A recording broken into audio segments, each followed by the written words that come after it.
Don't move or you'll sink. Sounds smart, but it's dead wrong. Standing still in quicksand just keeps all your weight pressing down. The more pressure, the deeper you sink. Quicksand is basically sand mixed with water, creating a thick, soupy mess. If you freeze, your legs settle and get trapped even tighter. The real move: shift slowly and lean back. Spread your arms and legs to increase your surface area. Think floating on water. The goal is to become wider, not taller. And don't yank your legs straight up.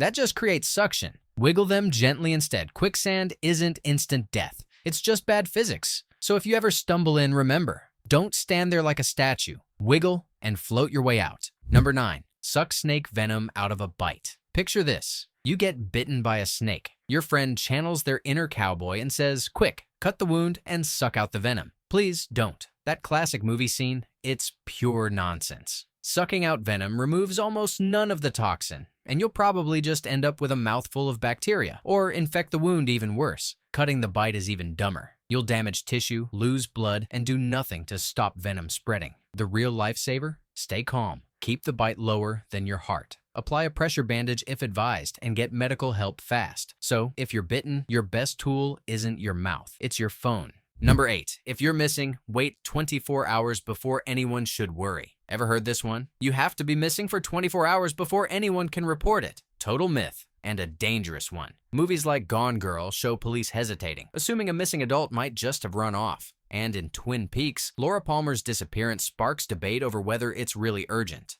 Both feed the myth that adults often vanish on purpose, so you should wait. But in wilderness survival, time is everything. If someone's overdue on a hike, stuck in bad weather, or injured, waiting 24 hours can mean the difference between rescue and tragedy. Search and rescue teams say the first few hours are critical. Early action dramatically improves survival odds before hypothermia, dehydration, or injuries spiral out of control. So if a friend doesn't come back when planned, don't wait. Call for help immediately, because the real rule is better safe than lost forever. Number 7. Cacti, nature's free water bottles. Movies love to show a thirsty hero hacking open a cactus and guzzling water like it's Evian. Even Bear Grylls has famously cut open cacti on TV, looking for moisture in desert survival shows. But in reality, that's a fast track to making things way worse. Most cacti hold liquid that's bitter, slimy, and often toxic. Drink it, and you could end up with vomiting, diarrhea, or kidney trouble. Not exactly helpful when you're already dehydrated. The only cactus in North America with remotely drinkable water is the fishhook barrel cactus, and even that tastes awful and should be a true last resort. So no, cacti aren't your desert water bottles. If you're lost in the desert, focus on finding help or shelter, not playing cactus bartender. Number 6. You can always navigate by moss on trees. Ever hear this one?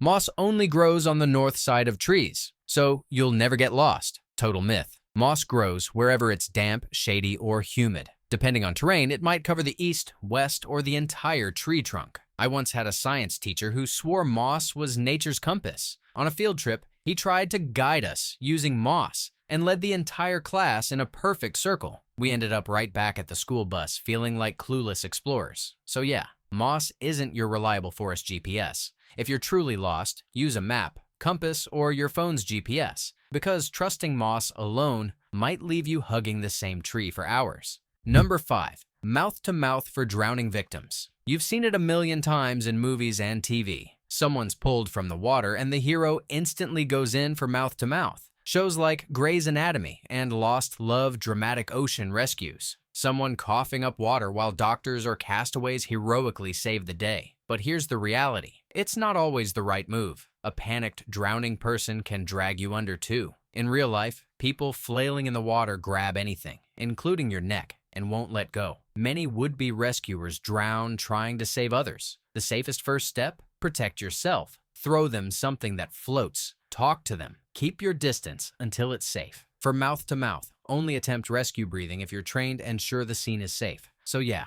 hero instincts are great, but don't become the next person needing rescue. Number 4. Alcohol warms you up. Ever heard someone say, grab a shot, it'll warm you up? It feels true because alcohol sends warm blood rushing to your skin, making your cheeks flush and giving you that cozy buzz. But here's the catch. That heat is leaving your core, where you actually need it. Alcohol speeds up heat loss, putting you at serious risk for hypothermia, even while you're feeling warm on the outside. That's why people out in the cold sometimes collapse or freeze without realizing they're in danger. They're tricked by false warmth. So if you're in freezing temps, skip the booze until you're indoors, because the real secret to staying warm: layers, movement, and keeping your core heat where it belongs.